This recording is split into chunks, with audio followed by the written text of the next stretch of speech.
Morning students, how are you? Okay, in yesterday's class we learned about Varnamala. In this class we learn about Matrayi. What is the meaning of Matrayi? How I have to write that Matrayi? What is the uses of Matrayi? Today I will teach you. Okay.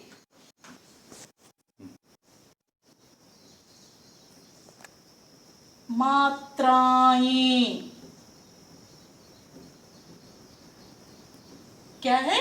मात्राएं। बिना मात्राओं के हम शब्द यानी words और वाक्य sentence formation नहीं कर सकते। तो यह मात्राएं स्वरों के लिए लिखा जाता है। मैंने बताया था ना, स्वर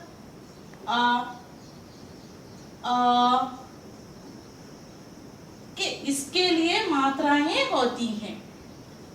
स्वरों की सहायता से हम मात्राएं लिखते हैं। ओके, अब मात्राएं कैसे लिखना चाहिए ये मैं आपको बताऊंगी।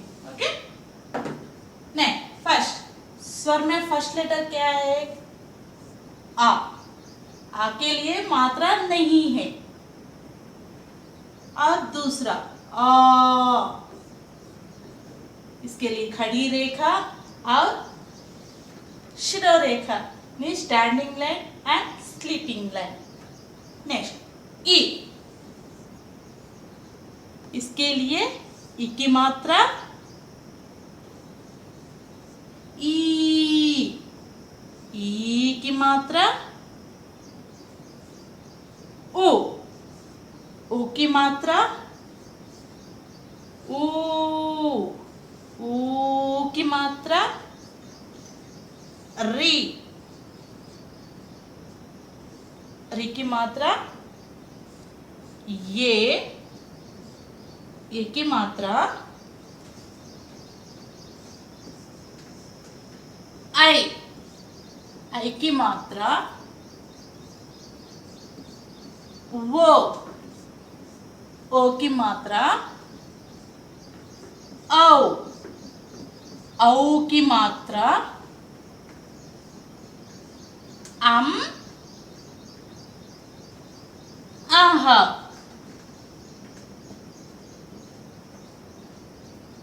आ के लिए कोई मात्रा नहीं है। आ की मात्रा ई की मात्रा ई की मात्रा ऊ की मात्रा ऊ की मात्रा री और रू की मात्रा और री की मात्रा ये की मात्रा आई की मात्रा ओ की मात्रा औ की मात्रा आह। मात्राओं के आधारित मैं कुछ आपको उदाहरण दूंगी, एग्जाम्पल। ये क्या है? अनार, अनार। तो इसमें क्या है? स्टार्टिंग लेटर क्या है? पहला अक्षर आ, फिर दूसरा अक्षर क्या है? ना। तो यह बीच में जो खड़ी रेखा है, तो मिडिल में जो खड़ी रेखा है, स्टैंडिंग लाइन है, यह क्या है? मात्रा। यानी कौन सी मात्रा? आ की मात्रा। कौन सी मात्रा है यहाँ पर? आ की मात्रा है यहाँ पर। यह कौन सी मात्रा है? आ की मात्रा। और रा के लिए कोई मात्रा नहीं है, हम ऐसे ही लिख देते हैं। सो इसे मिलाकर पढ़ने से न अनार क्या आता है? अनार। ओके, अब यह क्या है? राम। इसमें कैसे है? रा और आ की मात्रा प्लस मा, क्या हुआ? यह राम। तो यहाँ पर भी कौन सी मात्रा है? आ की मात्रा है। ओके, समझ में आ गया?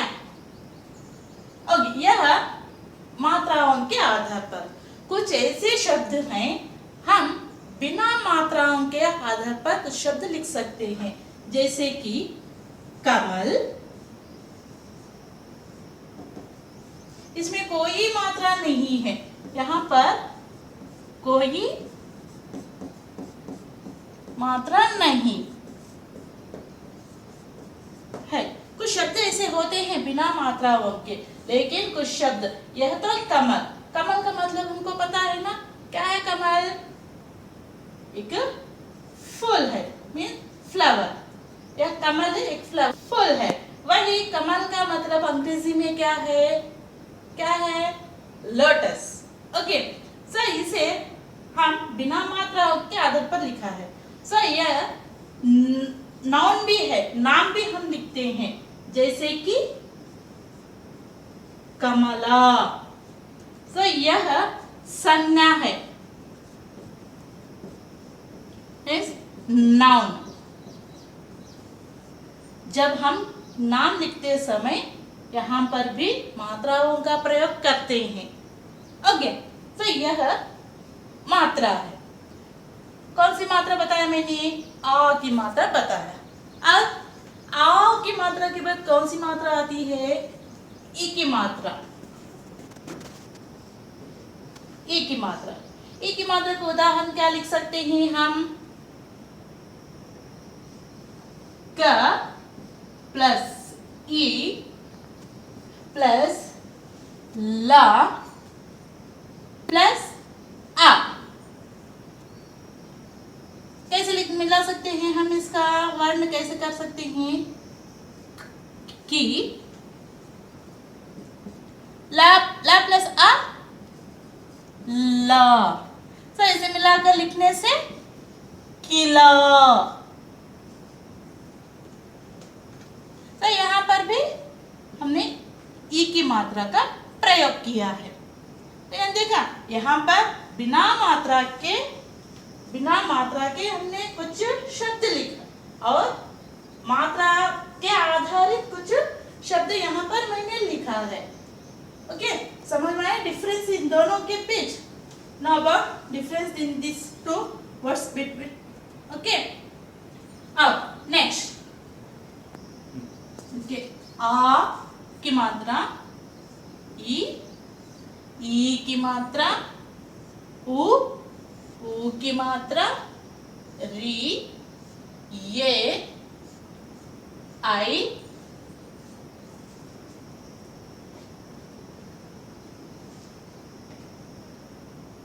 वो की मात्रा, आओ,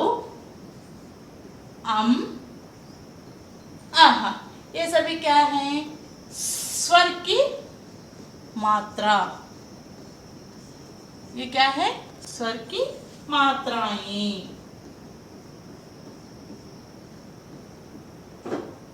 इन स्वर की मात्राओं का उपयोग व्यंजन में होता है, व्यंजन में होता है। को पता है व्यंजन क्या है? व्यंजन क्या है? कहां से कहां तक? क से हा तक। और संयुक्त अक्षर के लिए भी हम यह मात्राएं लिख सकते हैं। संयुक्त अक्षर के लिए भी मात्राएं लिख सकते हैं। इनका प्रयोग संयुक्त अक्षरों में भी मात्राओं का प्रयोग हम करते हैं। ओके, फॉर एग्जाम्पल व्यंजनों में पहला है का। सब का के लिए 12 कड़, का के लिए हम मात्रा लिखना है। क्या लिखती हैं? का को आ की मात्रा, का को ई की मात्रा, का को ई की मात्रा, का को ऊ की मात्रा, का को ऊ की मात्रा, का को री, रू की मात्रा, काकु ए की मात्रा, काकु आई की मात्रा, काकु ओ की मात्रा, काकु औ की मात्रा, कम कहा। ओके, मैंने इस व्यंजन का व्यंजन को यहाँ पर मात्राएं लिखा है ना, काकु स्वर की मात्राएं मैंने यहाँ पर लिखा है। सो इन्हें क्या कहते हैं, व्यंजनों का उपयोग किया है ना मैंने। सो इन सभी को हम क्या कहते हैं, 12 खड़ी। क्या कहते हैं, 12 खड़ी कहते हैं। इन सभी को कहाँ से कहाँ तक मैंने लिखा है ना, इन्हें क्या कहते हैं, 12 खड़ी। तो यह 12 खड़ी क्यों कहा हमने, 12 क्यों, 12 मतलब 12। देखिए यहाँ पर मात्राएं कितने हैं, 1 2 3 4 5 6 7 8 9 10 11 12। तो इसलिए 12 खड़ी मीन्स यह स्टैंडिंग नेम कर्व। ओके, तो इसलिए यहाँ पर इन्हें 12 खड़ी कहा जाता है। जब हम सिर्फ इसे मात्राएं कहते हैं, जब स्वरों की स्वर की मात्राएं कहते हैं, 12 खड़ी हम कब कहते हैं, जब व्यंजनों को मात्राओं की सहायता से जब हम लिखते हैं उसे 12 खड़ी कहते हैं। ओके, अब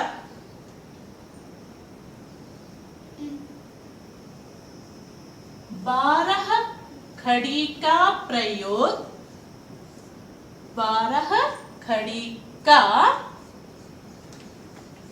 प्रयोग शब्दों में, शब्दों में करना। 12 खड़ी का प्रयोग शब्दों में करना। जैसे मैंने आपको पहले ही बताया था कि अनार। ओके, अब दूंगी कि क प्लस आ प्लस ल प्लस आ, का प्लस अ की मात्रा क्या होगा, का, ल प्लस अ की मात्रा क्या होता है, ल। तो हम इसे कैसे लिख सकते हैं, काला। ओके, नेक्स्ट ख प्लस ई प्लस र क्या होगा, ख प्लस ई खी प्लस र क्या होता है, खीर। ओके, अब मैंने यहाँ पर ई मात्रा का प्रयोग किया है। तो यह मैंने व्यंजन लिया है। यहाँ पर मैंने बताया था ना, संयुक्त अक्षर के लिए भी 12 कड़ी होता है। अब देखेंगे क्ष, संयुक्त अक्षर में पहला अक्षर क्या है, क्ष। सो इसके लिए हम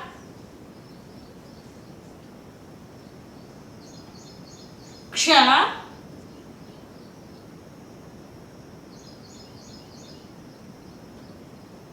न क्षण आएगा, बट यहाँ पर कोई मात्रा का प्रयोग नहीं हुआ है। ओके, अब त्र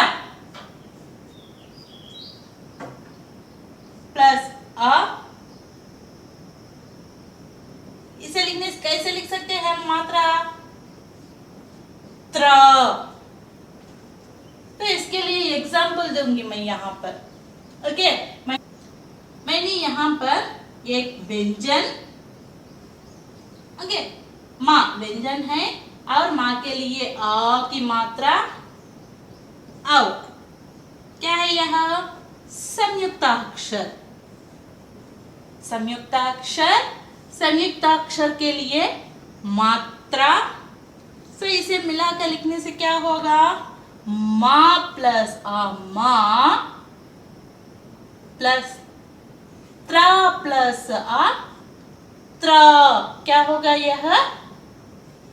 मात्रा। ऐसे ही छात्रा। ये स्टूडेंट, बहुत सारे स्टूडेंट्स गा 12 कड़ी लिखने में बहुत कंफ्यूज हो जाते हैं। यह 12 कड़ी, गा 12 कड़ी में कंफ्यूज हो जाते हैं। मैं बताऊंगी कि यह कैसे लिखा जाता है। ग, यहाँ पर ऑलरेडी क्या है? खड़ी रेखा है और हमें आ की मात्रा लिखना है। गा को आ की मात्रा लिखना है। तो क्या हो जाता है, यहाँ पर ऑलरेडी स्टैंडिंग लाइन है, तो फिर से यह लिखना या नहीं, इसमें कंफ्यूज हो जाते हैं। इसमें कंफ्यूज होने की कोई बात नहीं। गा ऐसे ही रहता है और उसे स्टैंडिंग लाइन लिखने से यह आ की मात्रा बन जाता है। सो गा को आ की मात्रा लिखने से गा। नेक्स्ट, स्टैंडिंग लाइन में लिखना है और ई की मात्रा भी लिखना है। ग, ई की मात्रा गी और ई की मात्रा गी। ग को ऊ की मात्रा गु, ग को ऊ की मात्रा गु, ग को रु की मात्रा ग्रु, ग को ए की मात्रा गे, ग को आई की मात्रा गई। और यहाँ पे भी कंफ्यूज हो जाते हैं। तो here also we getting confusing how to write go. तो यहाँ पर गा फुल लिखना है और ओ की मात्रा मैंने बताया था ना, ओ की मात्रा ऐसी लिखनी है।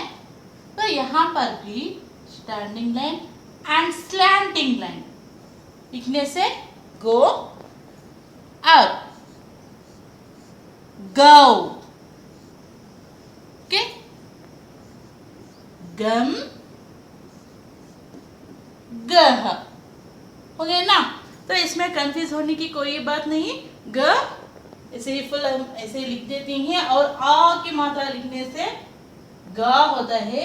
ई की मात्रा, ई की मात्रा, उ की मात्रा, ऊ की मात्रा, रि की मात्रा, ये आई, वो औ, आह।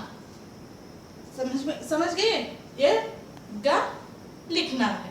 तो डोंट कंफ्यूज इन गा की मात्रा, हाउ टू राइट गा की मात्रा। ओके।